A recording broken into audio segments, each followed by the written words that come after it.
Jasper, faster. We need to go to school now. You have exam today, you know. No, I'm not feeling good. I think I'm having a fever. Your parents didn't tell me anything. No, I'm having a fever. I cannot go to school today, Abang Adwa. How, you just follow me, okay? No, I'm not feeling well. I need to go to the hospital. Abang Adwa. No, I'm not going. Jasper, faster. No. Jasper.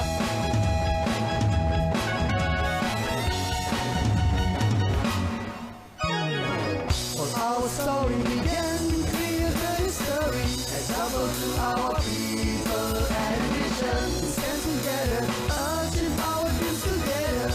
Hey boss, we are witnesses. We are the heroes, school bus heroes. We are school bus heroes. Jasper, what is this? Why? I'm not feeling well. I'm having a fever. You're having a fever. Okay, I bring you to meet someone who can solve your problem. Who? Just wait. Just follow me. Hi guys, my name is Nazmi Adwa and I'm your bus driver. Hey guys, my name is Jasper Spaya and you're watching School Bus Heroes.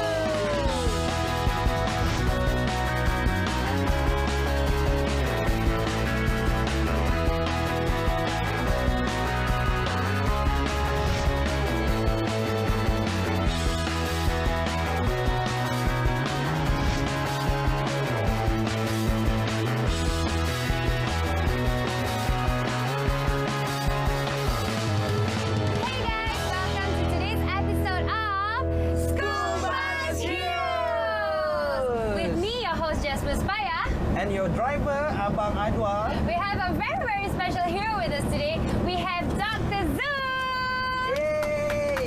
Hi Doctor, thank you so much for joining our school bus. Thank you so much for inviting. So Doctor, basically, can you tell us what are you actually?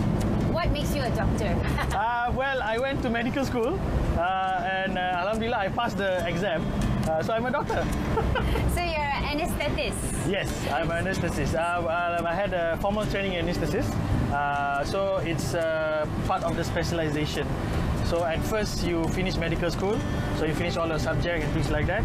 And I did my internship after that. Then after that, I chose my specialization and I chose anesthetic.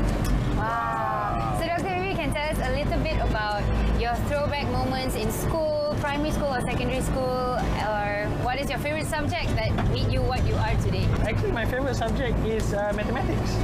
Wow. Believe it or not. Unfortunately, I'm not really good at it.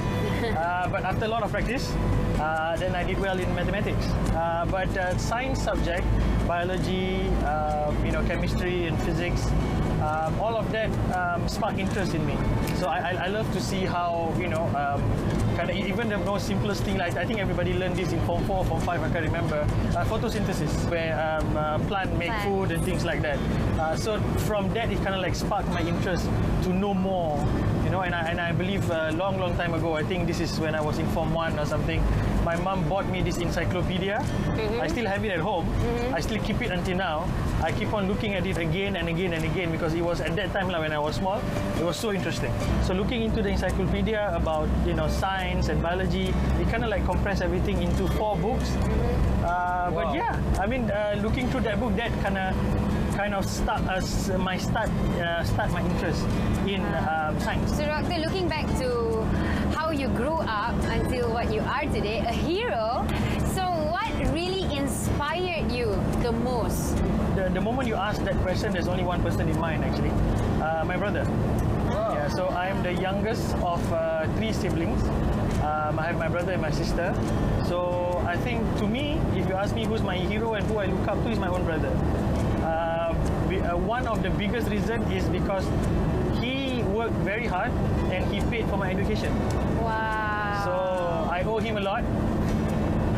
Soon, inshallah, I think it's time for me to work hard and repay him in a way. Did you ever have those failure moments that you went through while studying in university that sometimes you feel like you need to do better and better? So what really boosts your confidence level? That actually happened to me during my first year. I think I'm not sure, maybe I missed home, so so I didn't do that well in physiology. Which is weird because in order for you to get anesthetic, most of the question they ask you is physiology question. Because if you don't understand physiology is just what, in a simpler way, is just whatever is happening in your body. Okay, so human physiology, whatever physiology, is whatever chemical reaction or chemical pathway and things like that. So you have to really good at that, because when you inject medication, you need to know what is the cause, what cause, what is the side effect and things like that of that medication. So I didn't do well for that exam. So I had to somehow retake it. So at that time, my mother gave me like a boost and to my confidence level. So she actually, fair play to her, she followed me back to Ireland and was accompanying me for the exam. So thank you so much for that. It's because of you I passed. So I will never forget that moment. Yes. So doctor, do you have 5 tips to share with those kids out there who want to be just like you? Yeah. Oh, I don't know about 5, but we can start with 1. Okay, let's start with 1. Okay. Well, never give up, never surrender. That's one. Never give up, never surrender. It's actually from a movie, so I don't know what movie that, but you guys can look it up. Never give up, never surrender, work hard.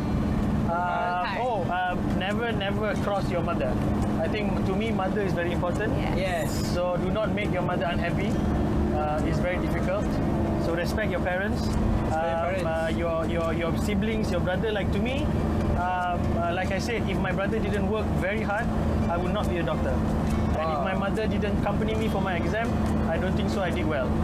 So actually there's a lot of stuff, So like I said, work hard, study, have fun. I think that's one of the 5 things. You need to have fun. Wow. If not, then life is boring. Yes. Doctor, can you show us your workplace? Yeah, speaking of work, Yes. why not we go to where you work? Let's go. Your medical center, right? Perfect, yes. I Let's will. go. We are school bus heroes.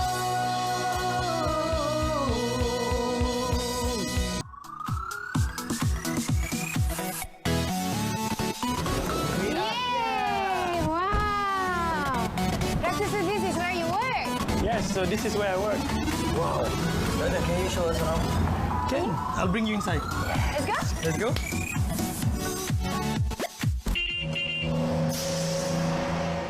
Wow, doctor, so this is where you work as an anesthetist. Yes, so this is where I work as an anesthetic doctor.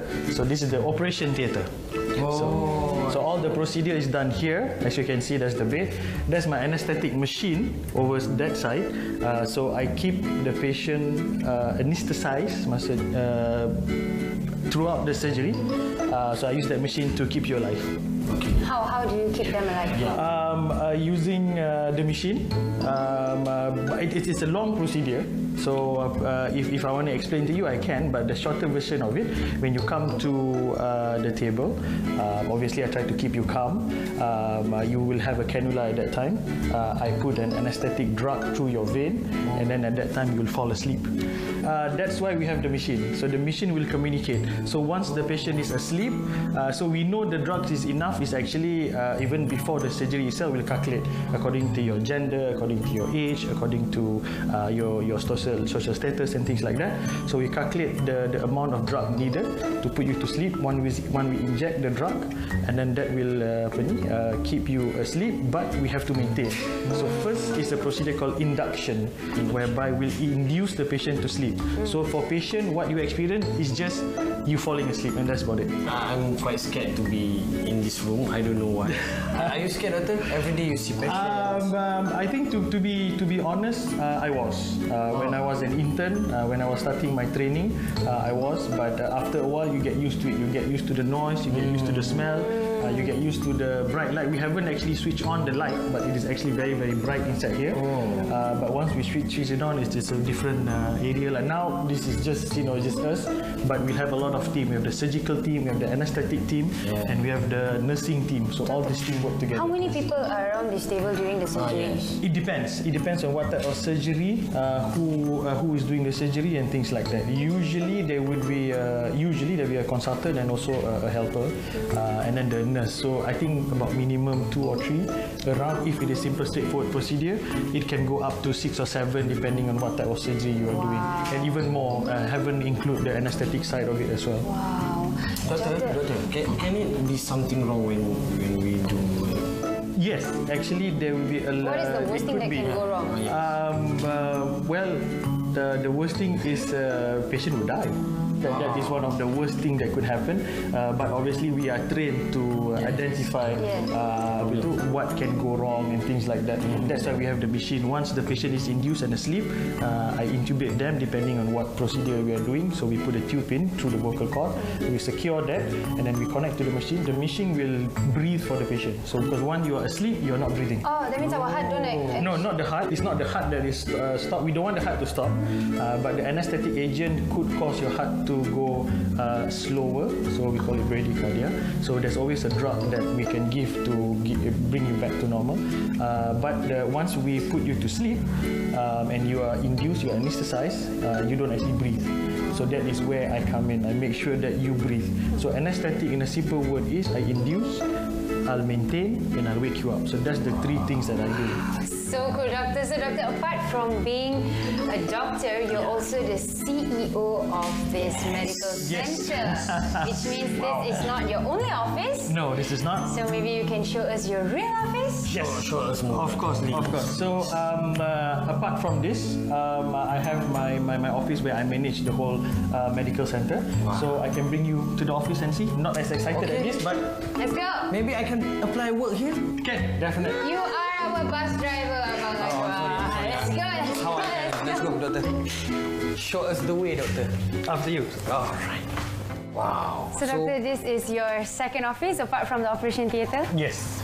So this is the second office. I spend half of the time in theatre and the other half management. So I do both sides. So I'm the front line and also the back end. Which do you prefer actually? Very, very difficult to say. I love both. So I fell in love with anesthetic the first week I was in the training, even though I got yelled at and asked to leave the theatre. There was a bit of confusion at that time. Patient almost died, but we won't go into that.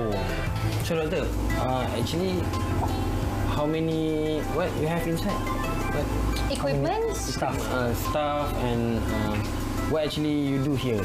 Okay, so beside the anesthetic side, where I deal with patient and I'm frontline, so the back end of it is the management of the hospital itself. But obviously I don't manage the hospital myself. We have a team. Okay. So I have a very good team here in QHC Medical Center, and each of them represent their department. So I have a medical director. We have the COO, which is the operating officer, CMO, which is the marketing officer, a chief marketing officer, and then also we have a CFO, which is the chief financial officer. So I do meet with them, talk to them, and they report back to me. But we are in the team. We are all colleagues. We work together to improve the service. Obviously, we want to give the best to the community here in Subang. Okay, enough of the serious talk. Maybe we want to hear something more fun, like your hobby. What do you like to do during your free time apart from work? I play the ukulele sometimes for fun, especially at night when everything is quiet, just to kind of like zone out a bit. I'm not good at all, obviously, but it's just something to de-stress because I like music, and I think I play bass, guitar. Not good, all not good, but it's just for fun. Just for fun. But beside that, I go cycling because when I was in Ireland, it's a very nice environment to cycle, and it's quite safe to cycle. So I was in a cycling group, so we cycle from Galway to Connemara, Sligo, so it's about 30-60 kilometers. I used to do that when I was young.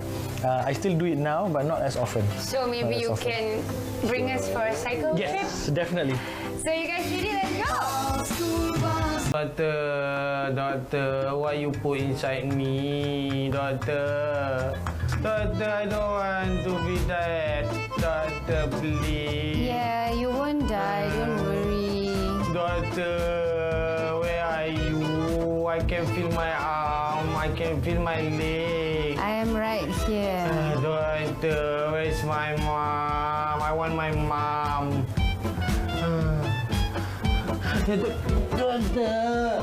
Doctor, Yes. you won't listen to me. I am listening to you.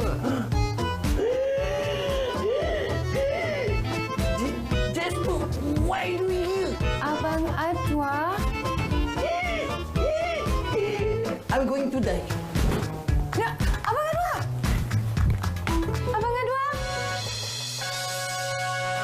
Hi. So today we are here with Wan Yu Hong. Yes. Yu Hong, please tell us about yourself. My name is Wan Yu Hong. I started my basketball at 7 years old. After watching a television program, So how tall are you? 189. 189. That's really tall. Yeah. Can you share with us your daily routine? The daily routine is morning, we will wake up at 6:30 and come down, warm up and then training. Wow. After training, we'll go back and then take a bath, have breakfast, and then go to study. After study, we will go back to again and then have a rest until 4:30, coming down, warm up, and then training at 5. After training, we will go back again, take a bath, have dinner, and then go to study again at 8:30. Wow. So your greatest achievement? Yes. My greatest achievement is MSM first champion and then U17 first runner-up. So Yu Hong, can you show us some skills? Sure, let's go. Let's go. Yeah.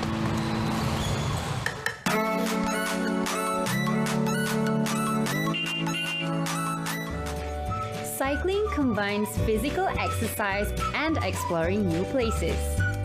The benefits are almost as endless as the roads that you may go.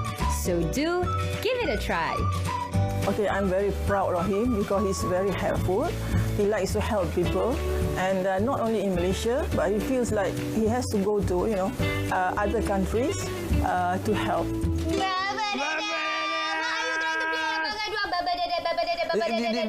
Dia play ukulele. See ukulele. It's not the way to play, let me show you. Oh, you know how? Oh, yeah. Hey guys. Hi, Doctor. Hi, Doctor. Hello. What are you guys doing? Abang Adwa was trying to ruin music. No. This is yours, right? Yes. Show us some skills. Let's see if I can play. Yes. Doctor, play better. Go. Doctor, come have a seat here. Thank you. Okay. Maybe you can play for us a song? Yeah.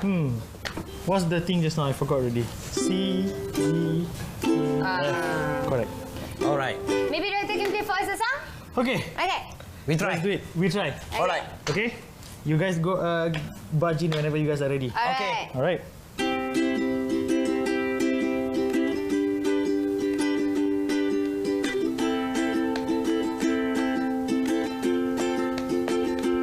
So I won't hesitate no more.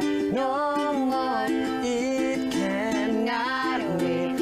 I'm yours. There's no need to complicate. Our time is short. This is our fate. I'm yours.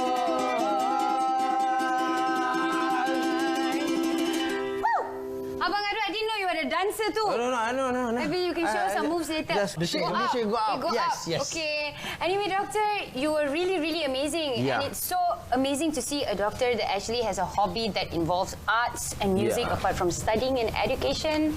So tell us, why is this your hobby? It's I got bored one night, and I always like music, and I kind of find that guitar and bass is I like to play it, but ukulele you can when you play it, you can go anywhere and you can bring it. It's so small. Guitar and bass is quite. So you have to bring the speaker everywhere. Yeah, everywhere. So this is kind of like a small and fun, things. And then when I hang out with friends, sometimes, not all the time, I do bring it out and people sing. So it's just just for fun. Really. So do you have anything to say to these young kids that inspire to have arts apart from all study day and night? Well, I'd say definitely go for it because if not, then I think if you don't spend your time, with arts and something that inspire you, I think life will be boring. I think I said that again. But yeah, because actually in science there's a lot of things. It's not just read books and things like that. It's always other things. Actually, our textbook for anatomy is drawn by an artist, and he's a doctor. So he drew all the muscles, all the attachment, all the joints, and he is a doctor that also like painting, so he did that. Wow. So all our medical textbooks, all the medical students out there, Grey's Anatomy, not the show, but the book, Dr. Gray did it. Professor Gray actually. So maybe Doctor, you can play us one more song? Yeah. Okay. When I'm bored, it's not actually a singing song. It's just that when I'm bored, I just play this kind of. Not actually bored when I'm a bit. Want to relax. Yeah. So it's just a beat, just for fun actually. Sorry.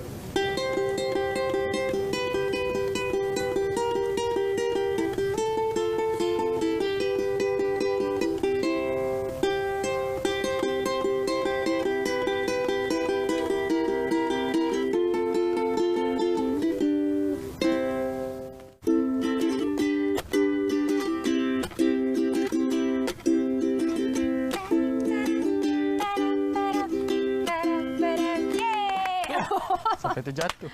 Okay, Doctor. So thank you so much for everything. Thank you guys. We've learned a lot. So any motivational quotes that you can share with us and with audience? Any motivational quotes? I think one spring in mind. If I'm not mistaken, I could be totally wrong though. It's by Archimedes. Give me a place to stand, and I shall move the earth. Whoa. Wow. Give me a place to stand and I'll move the earth. Thank you so much, Doctor, for today. Okay, guys, thank you so much for watching us today. Don't forget to catch us next week on School Bus Heroes.